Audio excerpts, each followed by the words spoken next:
खबर में कोई सदाकत नहीं है।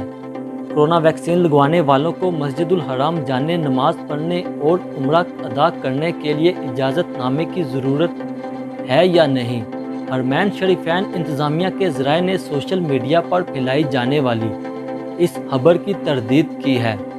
इंतज़ामिया के ज़राए का कहना है कि इस बात में कोई सदाकत नहीं कि कोरोना वैक्सीन की 2 खुराकें लगाने वालों को इजाज़तनामे की ज़रूरत नहीं है। ट्विटर, व्हाट्सएप और सोशल मीडिया के दीगर ज़राए पर फैलाई जाने वाली ये खबर बेबुनियाद है।